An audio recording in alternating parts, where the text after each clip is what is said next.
So I'm talking today about plants that you can use for insect bites and stings. Now these are 3 plants that I just happen to have in the garden, so I thought those are a good place to start. Now, first of all, I've got a bay leaf, and you'll remember from the insect repellent that I made, the bay leaf was an ingredient in that, and just the same as you can use it as an insect repellent, you can also put it on bites and stings as well. This one you might recognise as a weed that you see growing in cracks in your garden or in hedges or anywhere along paths. This is actually Herbal. It's a member of the geranium family. It's our native geranium to the UK. You'll notice, I'm going to see how close I can get this. I don't know how well in focus this is going to be, but we've got lots of hairs and it's got a bright red stem, so that's one of its key identifying features. It's also got a geranium-like flower. It's in flower at the moment, these pinky purple flowers. Now, the Herbal is, again, it's another one that is really good as an insect repellent, so you can use it in the same way when we've talked about liquid insect repellents in my previous video. You can also use it on bites and stings as well, so it's multi-purpose, which is great. Another one you'll notice here is daisy, and again this is a native daisy, Bellis perennis, that you'll see growing across lawns, and that is the Bellis perennis. It's actually a really good anti-inflammatory externally, not internally, externally.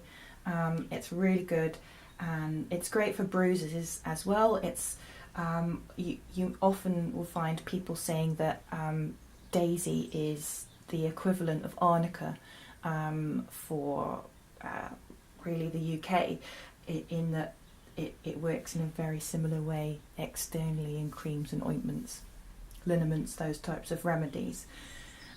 So all of these can be used on bites and stings. 2 main options, you could go on forever, the different options that you could use externally as preparations, but I'll stick with 2 to make it easy. So in the same way that we had a liquid tincture preparation for the insect repellent, you can make exactly the same style remedy to spray on to a bite and sting. The great thing about a tincture based remedy is that it absorbs into the skin very quickly. It's easy, it's stable, you can carry it around with you and just spray it on really easily without having to rub anything in. It's just spray it on and off you go.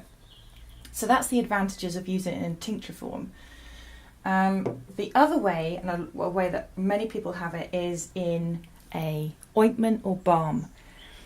So what this is it's an infused oil that's then been heated up and been mixed with a wax. Usually it's a beeswax, but you can use a soy wax, you can use a carnauba wax.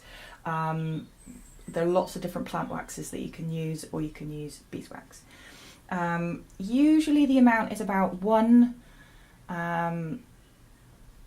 part beeswax or plant wax to 6 parts oil. There will be other videos about that, and you'll find lots of recipes online, but it's really simple to make. It is really easy, and you can just pop it in a little tin, and then you could put it in your handbag and take it out, put it in a first aid kit very easily in this format, which is why lots of people really tend to go for this for insect bites.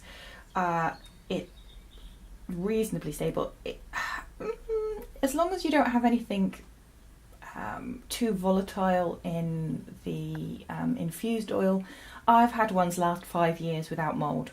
I'm not saying that everyone is going to do that, but the beeswax, I often use beeswax, and the beeswax itself is also partly a preservative as well as essential oils that you're going to add in there, so that's why they tend to have a long shelf life. If you're somewhere hot and it melts and resets and melts and resets and melts and resets because it's been in your handbag, that's where it's going to lose its ability to be able to stop mould growth. So do be careful of that. So do have a look at my videos about how to make an infused oil.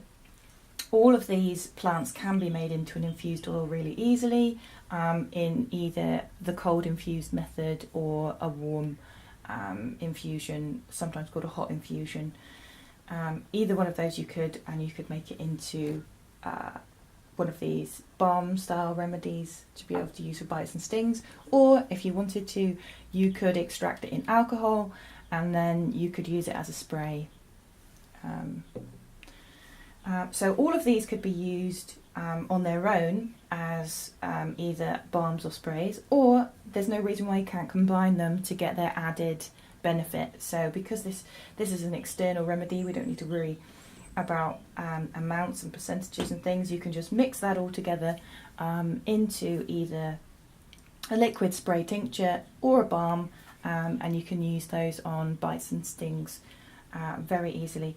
Another great addition to either the spray or the balm is lavender essential oil or peppermint essential oil.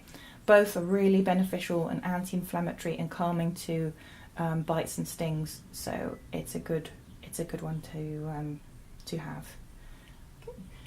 Do comment if you've got any remedies that you've tried for bites and stings that you really like, and don't forget to subscribe and hit the bell for notifications of new videos.